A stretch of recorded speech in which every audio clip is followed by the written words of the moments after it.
नमस्कार। देश तथा विदेशमा बस्नुभएको आदरणीय साथीहरूलाई हार्दिक नमस्कार तथा न्यानो अभिवादन पनि। नेपाली शेयर बजार सम्बन्धी जानकारी दिने भिडियो यस च्यानलबाट तपाईहरूले पाउन सक्नुहुनेछ। अहिलेसम्म यस च्यानललाई सब्स्क्राइब गर्नुभएको छैन भने सब्स्क्राइब गरिदिनुहोला र नजिकै रहेको बेल आइकन पनि प्रेस गरिदिनुहोला। सब्स्क्राइब गरेर बेल आइकन प्रेस गरिदिनुभयो भने तपाईको कुनै पनि महत्त्वपूर्ण भिडियो छुट्न पाउने छैन। आज मैले तपाईहरूलाई आइपिओ नपर्ने 7 कारणको बारेमा चर्चा गर्नेछु र यी 7 मिस्टेक भयो भने आइपिओ कहिल्यै पनि पर्ने छैन। र आइपिओ नपर्ने कारण धेरैजनालाई थाहा भएको कुरा पनि हो। यो लकमा पनि भर पर्ने हुन्छ। तर कहिलेकाहीँ धेरैजनाको केसमा उनीहरूको सानो गल्तीको कारणले आइपिओ पर्दैन। यस भिडियोमा आइपिओ नपर्ने अर्थात् आइपिओ रिजेक्ट हुने 7 कारणहरू बाट बच्ने र 7 कारणहरू के हुन् भन्ने कुराहरू तपाईहरूलाई राख्नेछु। भिडियो अन्तिमसम्म हेरिदिनुहोला। अब ढिला नगरी सुरु गरौँ। पहिलो नम्बरमा छ डुप्लिकेट एप्लिकेसन। अहिले नेपाल धितोपत्र बोर्डले एकजनालाई 2वटा डिमाट खातासम्म खोल्ने अनुमति दिएको छ। तर धेरैजनाले डिमाट खाता खोल्ने गरेको पनि पाइन्छ र कतिलाई आइपिओ नपरेको कारण 2टा वा 3टा डिमाट खाताबाट आइपिओ एप्लाई गर्यो भने पर्ने सम्भावना बढी हुन्छ जस्तो लाग्न सक्छ। तर त्यसो गर्नुभयो भने तपाईको आइपिओ दुवै डिमाटबाट रिजेक्ट हुन्छ र त्यसो नगर्नुहोला। कसैको रिलेटिभहरूले पनि आइपिओ भर्ने गरेको पाइन्छ। पहिला आइपिओ भर्नलाई त्यस्तो कडा नियम थिएन। नागरिकताको फोटोकपी र फोटो भए काम चल्ने थियो। त्यो बेला धेरै व्यक्तिहरूले के गर्थे भने आफूले चिने जाने र नातागोता सबैको नागरिकता र फोटो बटुलेर डिमाट खाता खोलेर सबैको नागरिकताबाट आइपिओ भर्ने गर्थे र आइपिओ परेपछि ब्रोकर खाता खोलेर आफ्नो नाममा पैसा ट्रान्सफर गर्ने गरेको पनि पाइएको छ। र त्यसैले तपाईको नामबाट अरू कसैले आइपिओ एप्लाई गरेको छ, तपाईले पनि आइपिओ एप्लाई गर्न थाल्नुभयो भने त्यतिखेर तपाईको आइपिओ रिजेक्ट हुन्छ र आफ्नो नागरिकताको फोटोकपी त्यसैले कसैलाई पनि नदिनुहोला। यदि तपाईको नामबाट अरूले आइपिओ भर्ने गरेको छ भने तपाईहरूले नेपाल धितोपत्र बोर्डको यो मेलमा निवेदन दिन सक्नुहुनेछ।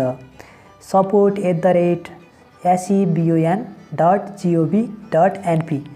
यस मेलमा तपाईले आफ्नो डिमाट नम्बर, खाताको विवरण र सम्पूर्ण जानकारी आफूलाई परेको समस्या सहित निवेदन दिनुभयो भने नेपाल धितोपत्र बोर्डले यसको समाधान गर्नेछ र तपाईको नामबाट जसले डिमाट खाता खोलेको छ उसलाई कारबाही हुनेछ। अब दोस्रो नम्बरको बारेमा कुरा गरौँ। इन्सफिसियन्ट ब्यालेन्स। आइपिओ भर्नु अगाडि आफ्नो खातामा कति पैसा छ त्यो चेक गर्न नबिर्सनुहोला। कुनै ब्याङ्कले सियासपा चार्ज काट्ने गर्छ, त्यो पनि जोडेर खातामा पैसा हुनु पर्ने हुन्छ र खातामा पैसा कम भए पनि आइपिओ रिजेक्ट हुने गर्छ। र अब अर्को कुरा गरौँ रिएप्लाई आइपिओ। कम्पनीले पहिला लोकल र कर्मचारीहरूका लागि आइपिओ बिक्री खुल्ला गर्ने गर्छ र अन्तिममा सर्वसाधारणका लागि आइपिओ बिक्री खुल्ला गर्ने गर्छ र धेरैजना साथीहरूले कमेन्टमा पनि सोध्ने गर्नुहुन्छ, मैले कर्मचारीबाट आइपिओ भरे अथवा मैले स्थानीयबाट आइपिओ भरिसके परेको छ, तर अब सर्वसाधारणलाई खुलेको बेला यस कम्पनीमा आइपिओ भर्न पाउँछु कि पाउँदैन? यो पनि धेरैजनाले गर्ने प्रश्न हो। यस्तो अवस्थामा तपाईले सर्वसाधारणबाट खुलेको आइपिओमा एप्लाई गर्नुभयो भने तपाईको आइपिओ स्वतः रिजेक्ट हुन्छ। तपाईसँग स्थानीयका लागि परेको आइपिओ छ, कर्मचारीको खुलाएकोमा आइपिओ छ अथवा सञ्चय कोषमा आइपिओ छ। यस्तो अवस्थामा तपाईले फेरि रिएप्लाई गर्नुभयो भने आइपिओ रिजेक्ट हुने गर्छ। अब अर्को कुरा गरौँ।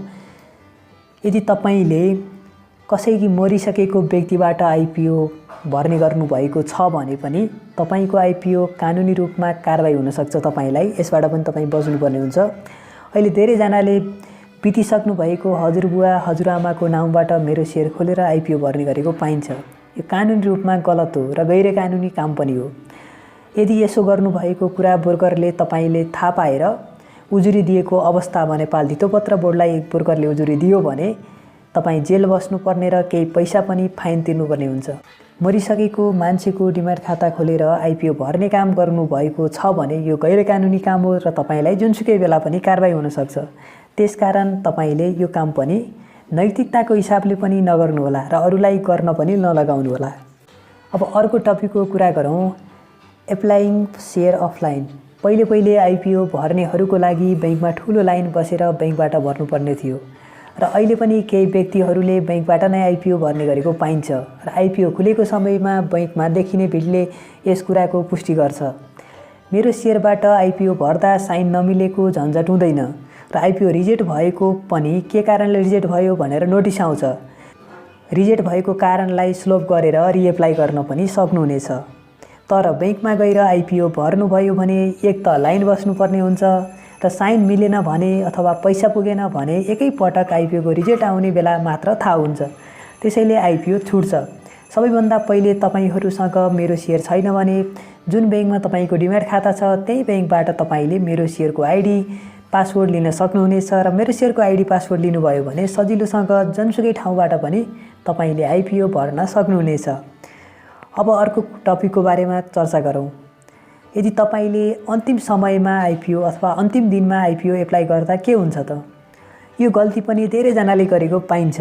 पहिले आइपिओ कति एप्लाई गर्ने भनेर थाहा हुँदैन थियो र अन्तिम दिनसम्म कतिजनाको आवेदन पर्छ भन्ने कुरा पनि थाहा हुँदैन थियो र अन्तिम दिनसम्म आवेदन हेरेर मात्र अन्तिम दिन आइपिओ भर्ने चलन थियो। अहिले त आइपिओ जुनसुकै कम्पनीको पनि ओभर सब्सक्राइब हुने गर्छ।